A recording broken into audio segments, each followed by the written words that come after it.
అందరికీ నమస్కారం. కేంద్రంలో నరేంద్ర మోడీ గారి ప్రభుత్వం ఒక భయంకరమైన bill Indian constitution 138th amendment bill, భారత రాజ్యాంగం ఆర్టికల్ 130 సవరణ బిల్ అని ఒక భయంకరమైన బిల్లు పార్లమెంట్లో ఇటీవల పాస్ చేయడం జరిగింది. అయితే విపక్షాల ఆందోళన మేరకు ఆ బిల్లును జాయింట్ పార్లమెంటరీ కమిటీ సిఫార్సు డిస్కషన్ కోసం పంపించడం జరిగింది. ఈ నేపథ్యంలో దేశంలో ఉన్న అన్ని ప్రాంతీయ పార్టీలకు నేను విజ్ఞప్తి చేసేది ఏంటంటే, ప్రాంతీయ పార్టీలు గొంతు నొక్కే బిల్లు కాబట్టి ఈ బిల్లు పట్ల అందరూ వ్యతిరేకించాల్సిన అవసరం ఉంది. ఈ బిల్లు తాలూకా సారాంశం ఏంటి? This bill seeks to remove the representatives from offices whether including Prime Minister, Chief Minister, Union Ministers or State Cabinet Ministers if they are detained in a jail more than 30 days in any case involving crime which is punishable 5 years or more than 5 years, automatically they will be terminated on the 31st day. అంటే ఎంత భయంకరమైన బిల్లో చూడండి. అంటే వాళ్ళు దోషులు అని prove కాకముందే only basing only on its allegation. మన ఇండియాలో, మన భారతదేశంలో ప్రైమరీ జ్యుడిషియరీ ఇంటర్ప్రిటేషన్ ఏదైతే ఉందో, innocent until they are proven guilty. They need not be proven guilty. They need not be proven culprits. But they are punishable. They will be terminated from their services. So ఈ bill పట్ల అప్రమత్తంగా ఉండాలని, ఇది ఒక కుట్రపూరితంగా ఈ బిల్లును తీసుకొచ్చారని, అంతేకాకుండా బీజేపీ ఏ విధంగా ఆలోచన చేస్తుందంటే, నరేంద్ర మోడీ గారి ప్రభుత్వం ఒక లెజిటిమేట్ లీగల్ కాన్స్టిట్యూషనల్ ఫ్రేమ్వర్క్లో ఈ బిల్లుకు రాజముద్ర వేయించుకునే ప్రయత్నం చేస్తుంది. అందుచేత దేశంలో ఉన్న అన్ని ప్రాంతీయ పార్టీలు నడుపుతున్న ప్రభుత్వాలు ఈ బిల్లుకు రాజముద్ర పడకుండా రాహుల్ గాంధీ గారి నేతృత్వంలో మీరందరూ తగలాల్సిన అవసరం ఎంతైనా ఉంది అని ఈ సందర్భంగా నేను ప్రాంతీయ పార్టీల వారికి విజ్ఞప్తి చేస్తున్నాను.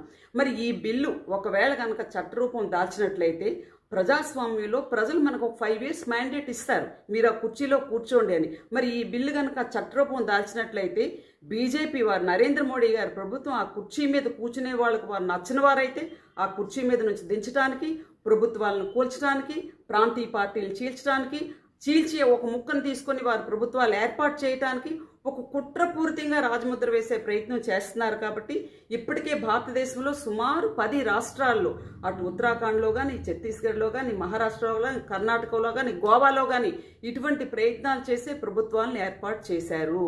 ఈ బిల్లు కనుక చట్టరూపం దాల్చితే దేశంలో ఉన్న ప్రాంతీయ పార్టీలన్నీ పాతరేసి పాతి పెట్టినట్టే.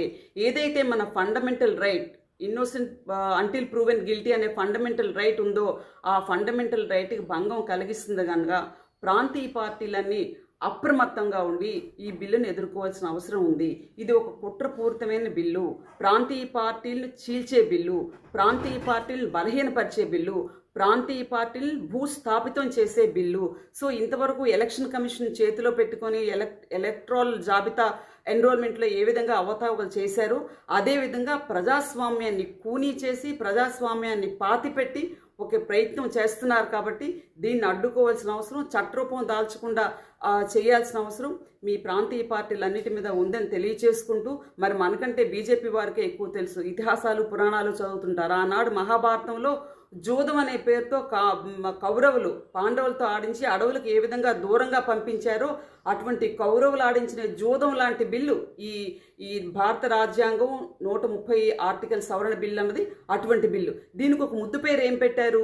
రాజకీయాలు శుద్ధి చేసే బిల్లు అంట. ఇది రాజకీయాలు శుద్ధి చేసే బిల్లా, ప్రజాస్వామ్యాన్ని అపహాస్యం చేసి ప్రజాస్వామ్యాన్ని పాతిపెట్టే బిల్లా అని నేను ప్రధాని నరేంద్ర మోడీ గారిని, బీజేపీ నేతృత్వంలోని ఎన్డీఏ ప్రభుత్వాన్ని అడుగుతున్నాను. ఇది రాజకీయాలు శుద్ధి చేసే బిల్లా? ప్రాథమిక విచారణలో అలిగేషన్ ఉండేవారు నిందితులు, తుది విచారణలో నిర్దోషులుగా అనేక మంది తేలుతున్నారు. సే ఫర్ ఎగ్జాంపుల్, ఈరోజు మన రాష్ట్రంలో జగన్మోహన్ రెడ్డి గారికి 1.5 years వాళ్ళు ఇంప్రిజన్మెంట్ వేశారు. ఈరోజు ఆయన దోషి అని ప్రూవ్ కావలేదు కనుకనే బెయిల్లో వారు ఉన్నారు. At the same time Chandrababu Naidu కూడా 6 months before the date of election వారు జైల్లోకి వెళ్ళి 56 days ఉన్నారు. సో ప్రాథమిక విచారణలో వాళ్ళు అలిగేషన్ చేయబడ్డవాడు, తుది విచారణలో వాళ్ళు దోషులు కాలేదు, నిర్దోషులుగా ఉండబట్టి కోర్ట్స్ కూడా బెయిల్ ఇచ్చారు. ఈ ఫండమెంటల్ రైట్ని హరించే హక్కు మీకు ఎవరిచ్చారు? దీన్ని మీరు అడ్డుకోనట్లయితే ప్రతి రాష్ట్రంలో ఉన్న ప్రాంతీయ పార్టీలను అస్థిరపరిచే కార్యక్రమానికి వాళ్ళు పూనుకున్నారు. ఖచ్చితంగా ఈ బిల్లును అడ్డుకోవాల్సిన అవసరం ఎంతైనా ఉంది. దీనిపైన రాజముద్ర పడే విధంగా మీరు చర్యలు తీసుకోకుండా రాహుల్ గాంధీ గారి నాయకత్వంలో ఏదైతే విపక్షాలు పోరాటం చేస్తున్నారో జాయింట్ పార్లమెంటరీ కమిటీలో అందరూ ముక్త కంఠంతో ఈ బిల్లును అడ్డుకోవాల్సిన అవసరం ఉంది. మీకు చిన్న ఎగ్జాంపుల్ చెప్తా ఉన్నాను. ఇట్లాంటి బిల్లులు కనుక దేశంలో కానీ అమలైనట్లయితే, సే ఫర్ ఎగ్జాంపుల్ లాస్ట్ 11 yearsలో ఎవరెవరండి జైల్లోకి వెళ్ళారు? కేజ్రీవాల్ జైల్లోకి వెళ్ళారు ఏదో సమ్ లిక్కర్ కేసులో. అదేవిధంగా మనీష్ సిసోడియా వెళ్ళారు, హేమంత్ సోరెన్ వెళ్ళారు. సుమారుగా పొజిషన్లో పోస్ట్లో ఉండేవాళ్ళు 12 మంది 12 రిప్రజెంటేటివ్స్ వాళ్ళు వెళ్ళారు. అయితే మనీష్ సిసోడియా విద్యారంగంలో అంతర్జాతీయ సంస్కరణ ఢిల్లీలో తెస్తే వారికి 6 months వరకు బెయిల్ ఇవ్వలేదు. అట్ ద సేమ్ టైం కేజ్రీవాల్కి కూడా 100 days వరకు బెయిల్ ఇవ్వలేదు. కవితకు కూడా 6 months వరకు బెయిల్ ఇవ్వలేదు. బట్ ఆశారాం బాబా ఒక మైనర్ రేప్ కేసులో ఇమీడియట్గా, స్వామీజీ కదా, ఇమీడియట్గా బెయిల్ ఇచ్చారు. అదేవిధంగా రామ్ రహీమ్ సింగ్కి ఒక రేప్ కేసులో ఇన్వాల్వ్ అయితే ఇమీడియట్గా 15 daysలో బెయిల్ ఇచ్చారు.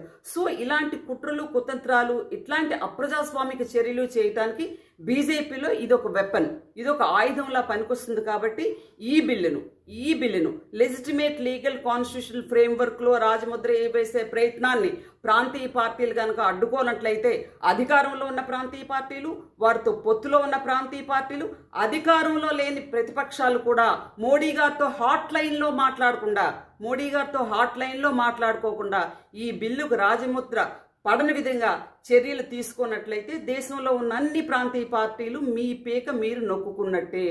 జీవితాంతం మీరు చిత్తం బత్తం అనుకుని కేంద్రంలో ఏ ప్రభుత్వం ఉంది, ఏ పార్టీ అధికారంలో ఉంది, జీవితాంతం మీ ప్రాంతీయ పార్టీ వాళ్ళ చిత్తం బత్తం అనుకొని చిడతలు వేసుకుని గులాంగిరి చేయాల్సిన ఆవశ్యకత ఉందన్న విషయాన్ని తెలుసుకుంటూ ప్రాంతీయ పార్టీలు, జాయింట్ పార్లమెంటరీ కమిటీలు ఈ బిల్లుకు రాజముద్ర పడకుండా చర్యలు తీసుకోవాల్సిన ఆవశ్యకత ఉందని దేశంలో ఉన్న అన్ని ప్రాంతీయ పార్టీల వారికి విజ్ఞప్తి చేసుకుంటూ, ముఖ్యంగా 2 తెలుగు రాష్ట్రాల్లో ఉన్న ప్రాంతీయ పార్టీల వారికి సుమారుగా 60 members లోక్సభ సభ్యులు, రాజ్యసభ సభ్యులు ఉన్నారు. అట్లీస్ట్ ఈ 60 మందేనా ఈ బిల్లుకి రాజముద్ర పడకుండా అడ్డుకున్నట్లయితే చరిత్రలో 2 రాష్ట్రాల్లో ఉన్న ప్రాంతీయ పార్టీలు దిక్సూచిగా, టార్చ్ బేరర్గా మిగులుతాయని ప్రాంతీయ పార్టీల వారికి విజ్ఞప్తి చేసుకుంటూ సెలవు తీసుకుంటున్నాను.